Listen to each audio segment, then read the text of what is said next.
Jeg kan forstå, at der er nogen i Dansk Folkeparti, der synes, det er et problem, at Føtex laver et skilt på arabisk i Sønderborg.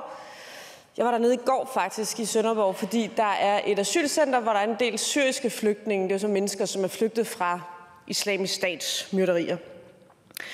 Man har muligvis skiftet holdning. Det har i hvert fald været nogle Dansk Folkeparti-medlemmers synspunkt. Samtidig så synes partiet åbenbart, det er sådan helt tip-top fint eller naturligt, for nu at citere hr. Søren Espersen, at sende det officielle Danmark herunder kronprinsen og forsvarsministeren ned til en mindehøjtidelighed for Saudi-Arabiens kong Abdullah. Altså et regime, som pisker kritikere og halshugger borgere offentlige osv.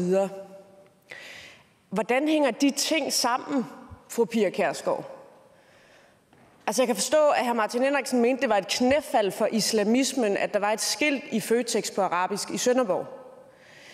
Er det et knæfald for islamismen at tage ned og hylde en diktator i Saudi-Arabien, eller hvad? Ja, fru Pia Kjærsgaard. Jeg tror næppe, kronprinsen har haft en stor indflydelse på, om han skulle tage afsted eller ej.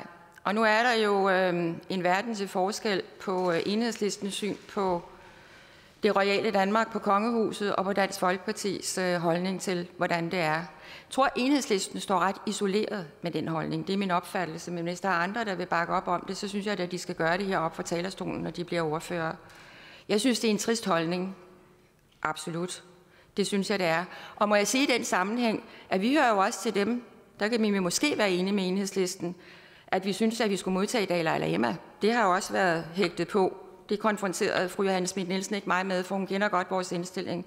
Og til det andet, så må jeg så sige, jamen, der må man jo bare sige, at en gang imellem kan der komme en kæk bemærkning. Altså, nogen går i Føtex og får øje på et eller andet, andre går i Bilka og får øje på noget andet.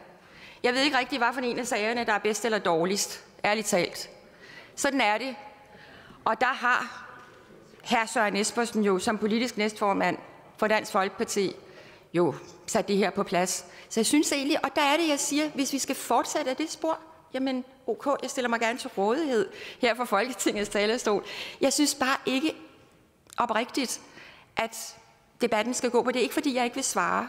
Der er jo svaret. Og lad os nu tage den debat, som er så væsentlig i forhold til, hvor står vi i hele værdidebatten. Der kan fru Johanne Schmidt-Nielsen være med. Så er det jo fru Johanne Schmidt-Nielsen. Altså, men fru Pia Kjærsgaard stiller sig jo ikke til rådighed. Fru Pia Kjærsgaard er i gang med disciplinen at lade være med at svare på spørgsmål i Folketingssalen. Fru Pia Kjærsgaard svarede ikke på spørgsmålene om hr. Mogens Camres, synes jeg, fuldstændig vanvittige udtalelser. Kom med sådan noget udenomsvar om, at vi kunne spørge til, hvad fru Pia Kjærsgaard mente. Altså, hr. Mogens Camre er vel ikke en hvilken som helst mand i Dansk Folkeparti. Og nu spørger jeg så til, om det ikke er sådan lidt dobbeltmoralsk, for ikke at sige hyklerisk. På den ene side at påstå, at man fordømmer fundamentalistisk islam.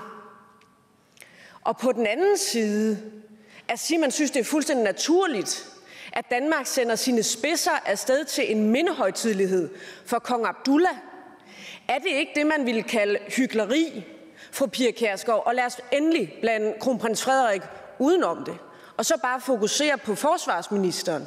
Jeg kan forstå, at fru Pia Kjærsgaard synes, det er så fint, at den danske forsvarsminister tager ned for at mindes kong Abdullah.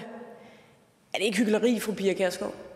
Fru Pia Kjærsgaard. Jamen, der har fru Johanne Schmidt-Nielsen en nemmere tilgang til forsvarsministeren, tror jeg, end jeg har. Sådan er det. Og fru Johanne Schmidt-Nielsen spurgte faktisk til kronprinsen. Det var derfor, jeg svarede i det første spørgsmål. Det skulle han måske ikke have gjort. Men jeg synes ærligt talt, at blande Føtex og Saudi-Arabien sammen.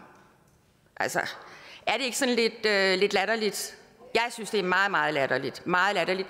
Jamen, jeg synes, det er helt ok, at kronprinsen tager til Saudi-Arabien.